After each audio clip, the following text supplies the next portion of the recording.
Episode 3, Building a House in Southwest Florida. This video is going to be about the foundation and slab. Here we are almost 5 months after permit issue. Wish we were further, but this is what we got. I'm going to show you a quick time lapse from breaking ground to slab real quick. Crazy how a little editing can make months into a minute.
So the time-lapse camera died.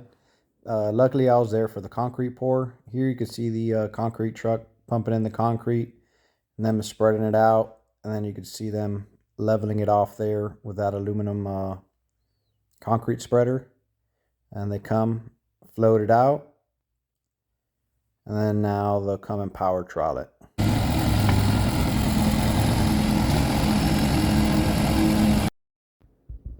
Here is a list of the timeline of everything that's been done so far, if anybody's interested. So what have I learned so far? You need way more patience than I thought. The delays are very frustrating, and luckily I still haven't made a draw, so at least I'm not paying interest yet. But moving past that and staying positive, let's go over what I feel is important to think about to get to this step. If you're building your first house, this might be a little harder, but if you previously owned a house, you know what you would have differently. For example, hose bibs and electrical outlets. It's a lot easier to run them under the slab instead of running around the house later. Also, in my case, I really don't have an attic, nor is there really a way to connect the small attic space I do have from the left side of the house to the right side of the house. So I wanted to have the water supply lines in the slab, not in the attic. This prevents having multiple fittings in the attic, which can fail. I will have partial home runs to all areas. Here you can see how I mapped out my water lines. I also wanted my breaker panel more central in the house to avoid having multiple long spans of expensive copper wire. So I ran the conduit in the garage to the meter combo box. Any place you could save money, you could spend somewhere else. I also dug out a section deeper in the garage for a future lift to avoid having to cut the slab later, because it has to be a minimum of 8 inches thick. I showed the builder exactly what I wanted, and he said he'll have it done. That wasn't the case. He tried convincing me to go with what he said. Remember, this is your house, and you have to deal with it. Alright, so let's walk around and show you a little bit what I did here. This white PVC pipe connects to a 2-inch gray conduit. I just have it for right now, so they put a couple more rows of block. It is this far away, because under all this block, there's about a 12 or 14-inch footer. So that 90, that was as close as I was able to get it. So that 90 is probably about a foot in the ground. So once I finish a little bit more block and I can put my meter can up here, I'll have a 45 that's going to go in the ground, bring it to the wall, and then a 45 that's going to ride up the wall. So that won't be an issue. And that pipe, we trenched all the way from here under the footer to over there that I'll show you in a little bit. And that's where the meter panel is going to go. Or not the meter panel, the breaker panel. Over here, added the hose bib for the left of the house. After my old house, I learned add as much hose bibs as you can. On my old house, I had one in the back on the left side and one on the front on the right side, and it really sucked. I always had to have 100 feet of hose to get anywhere. So I got that one so I could be able to wash anything on the side of the house, which is probably going to be where my trailer is. And then underneath, so that PEX goes underneath the slab through the block there, then it comes under the garage slab, comes up over here, and then we're gonna have a flush hose bib here on the front of the house. I'll show you what that's gonna look like here. So now all I'd have to do is drill a hole on this wall here somewhere where that's gonna go through the wall, and then on the outside is just flush and it connects here. And that keeps going under the slab, and then you'll see where it comes out here, and this will eventually go and tee off with the main line that's going to connect to the water meter over there. There you can see the plumbers put the stub out for the sewer, and I'll show you where I came up with the conduit that's going to connect the meter can to the main breaker panel, which is here. And then here you could also see my conduits for kitchen, island, and then that one is going to be, the bigger one's going to be for the laundry room and water heater. So all that big copper wire I could just run straight right to where it needs to go, instead of going from here, for example, 20 feet up in the air, which is going to be how high the roof's going to be here, and then up and over. So it's going to save me a little bit of money in copper. And same thing for all the ones going to the kitchen. Instead of going all the way up, crossing, and then coming all the way back down, it's going to be able to go straight to the attic, and I'll show you where those come out as well. And I'll show you what the electrician did here, which I wasn't very happy with. So let me get up there.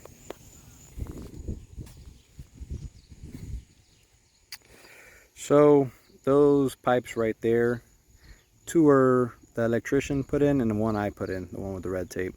That's going to be where my island goes. I wish I would have got this video before, but the weather and work has not worked out to get a video once the slab was done before they put all the block up here. So the electrician decided, instead of running the pipe from here to over there like I told him to, he decides he's going to run those two pipes from here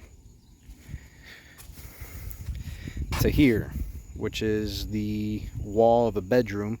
So I'm assuming his train of thought was he's going to run it up now into the small attic space, cross over, and then run all the way back down. But now you're just adding 20 or 30 feet of wire for no reason. So I pretty much put straight run from there to there, and I did leave his pipes just in case for whatever reason he doesn't want to use mine or something happened. At least we got a plan B. And I also didn't want to keep taking up any more mesh or plastic, so we didn't mess with the mesh or plastic over in this area. Pretty much just took it off all in this area here. So here you'll also see where my main water line comes into the house. And that's going to go to feed in the laundry room where the water heater is going to be. And then here is my other conduit for my refrigerator and all my outlet wires for the kitchen. Again, just saving wire and labor of having to go up and over and back over there. So it'll just come straight here underground.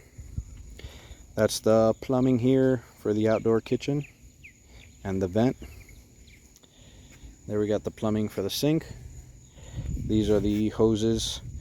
So it's going to have kind of like home runs, but each room is going to have a home run, and then from here it will Y off. So instead of having Ys throughout the whole house, we're just going to have Ys in where it's going. So example with kitchen, it will Y to dishwasher, fridge, sink, and the hot water would just be dishwasher and sink. So that was the existing plumbing they did there. And then over here,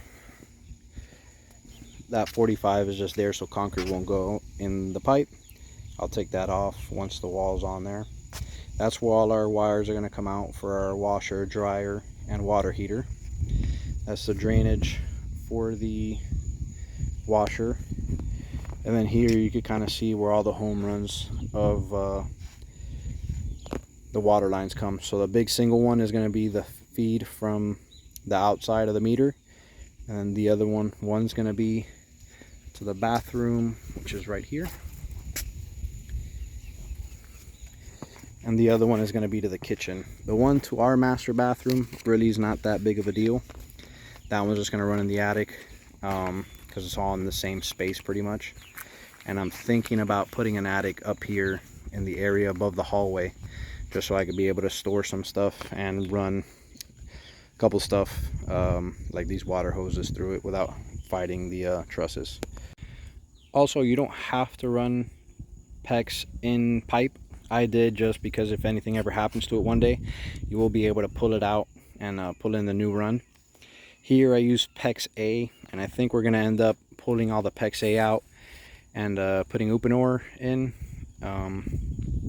I did some research, the builder told me about it, and I did some research, and I guess it is a little bit better because the hose actually goes over the fittings instead of the fitting being smaller, so it's less restriction, and apparently they say it's faster labor or whatever for the guy that's going to be installing it. The only thing I don't like about it is you need a $500 expander tool versus a $60 crimp tool, but that's what the plumber wants to use, that's what he could use, as long as he makes it look good. Another thing here, which I do like that they did here, I completely forgot about this little detail right here, is the step for the slider. So here we're going to have a 14-foot slider, 3-track. So it is a little wide. They recessed that so the whole track doesn't pop out. And this is, for some reason, the only place they did it. I told him about making it back here for our bedroom. He said he was going to do it, and he never did. So back here we're going to have a 6-foot slider. It would have been nice to have that same recess just so you don't have that track popping out. Another little detail that you got to make sure they do is if you want zero entry showers or recess showers, curbless showers, they got to recess all the showers into the slab, which I did here for both bathrooms. Another little detail that kind of drives me crazy is here is the back patio that they formed with wood. And you can see that notch right there. They had 2 boards that came together, and I guess one was a little twisted. I thought they would have fixed it before it hardened all the way, but they didn't. So that looks like ass. So now we're gonna have to cut that off, lay a string line across the whole thing here, cut it straight, and then tile or paver on top of the concrete pad, which is a waste of money. So if I wanted pavers, I would have put pavers, but it is what it is, I guess.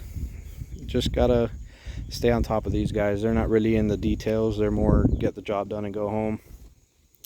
Another thing that I forgot to mention is when they fill all this with dirt, you'll get some dirt here on the bricks, especially on the ramp in the garage that they did, and they won't clean it off good. They'll just come and pour it. So whenever that dirt washes off the brick, you're gonna have a void there. So before they did pour this, I made sure to clean all the slab wall